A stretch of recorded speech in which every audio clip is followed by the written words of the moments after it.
Can a man and a woman share the screen without falling in love? Hello everyone and welcome to Movie Reviews by Josh. My name is Josh Terry, and before I get started today, I'd like to share a little bit of an anecdote. So a few years ago, I was in Yellowstone with some friends, and we were hiking a place called Mystic Falls. If you've been there, you know this is a very dramatic, cool-looking waterfall. Not super huge like in South America or anything like that, but pretty good. Anyway, I was there, and I saw a friend of mine who was there's kind of this rock wall over on the side of the falls, and I was about, maybe like 20, 30 yards away from him, and I watched him as he's climbing on this rock face. And at one point, he starts slipping and starts falling. And there's kind of nothing I can do. I'm just kind of watching this happen, and there's no way for me to help him. I'm just kind of helpless watching him slide down. I'm just kind of wondering, is he going to die? That's kind of how I felt watching The Mountain Between Us with Idris Elba and Kate Winslet. So first off, I'm going to tell you about A Mountain Between Us, and then at the end, I'll tell you a little bit more about what happened on that cliffside. So The Mountain Between Us is this story about two strangers, Idris Elba, who plays a doctor, and Kate Winslet, who plays a photojournalist, and they're trying to get out of Idaho to Denver on the way back to the East Coast so that Idris Elba can perform a surgery and so that Kate Winslet can attend her own wedding, okay? So this woman is engaged. Keep this in mind, this is gonna be important. She's engaged. This is literally the day before she's going to get married. So they wind up chartering a flight because all the other flights are snowed in, there's storms, all this kind of thing, and they wind up getting onto this little prop plane flown by Beau, and Beau has a stroke, and they crash in the high Uintas in the middle of this beautiful landscape. Actually, in the middle of doesn't make sense. It's more on top of nowhere, not in the middle of nowhere, on top of nowhere, because they're way up in the mountains. It's totally isolated. It's beautiful, and they're all going to die. Kate Winslet injured her leg, and so the question is, okay, well, should we stay here and wait for rescue? Should we stay at the crash site? Because the two of them obviously survived. Oh, the dog also survives because they're not going to kill the yellow lab in the plane crash. Okay, they're going to eat him afterwards. No, I'm just kidding.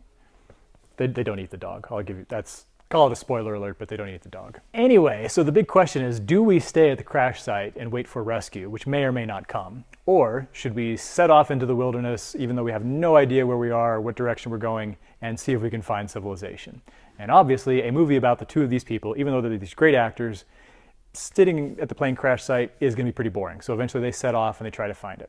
Okay, they try to find their way to freedom, rescue, whatever you want to say it. Which is not a bad idea, totally fine. In fact, for the first hour of the movie, I was like, this is pretty interesting, this is good, this is totally fine. I think that the tension between them is a little bit forced because they try to set them up so that their personalities are abrasive, but there's really no reason for them to be abrasive. But at the same time, they're kind of warming up to each other gradually.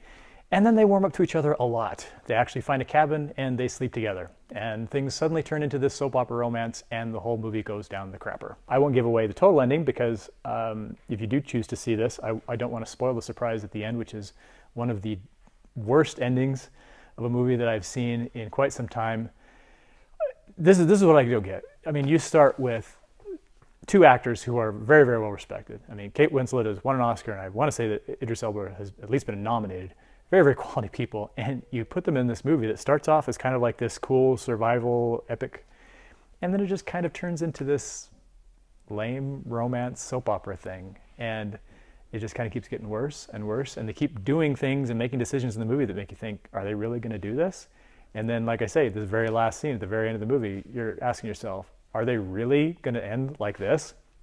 And poof, it's over, and your money is gone, and your time is gone, and your life is just a little bit less fulfilled. So I'm going to give this one 1 star out of 4 because this really, seriously, the ending is just awful. I don't know if it's quite awful enough that I would say go see it because it's that bad. It's like, it's not so bad, it's good. It's just, you got to be kidding me. I can't believe that you took these two actors and did this. It is rated PG-13. There's kind of some action violence, but not really. I mean, there's not really a whole lot in terms of gore and stuff. Mostly it's PG-13 for them getting it on in the cabin, honestly. So if you got into a plane crash the day before you were supposed to get married, how many weeks alone in the wilderness would you have to spend with a complete stranger before you decided to, Leave your answers in the comments below. So, back to Yellowstone. He survived. He was fine. So thanks for watching. This has been Movie Reviews by Josh. My name is Josh Terry, and I would appreciate it if you would subscribe on your way out. And hit likes and make good comments and answer questions and participate and engage with the internet. Become one with technology. And look at Rocket Gator stuff. We'll see ya.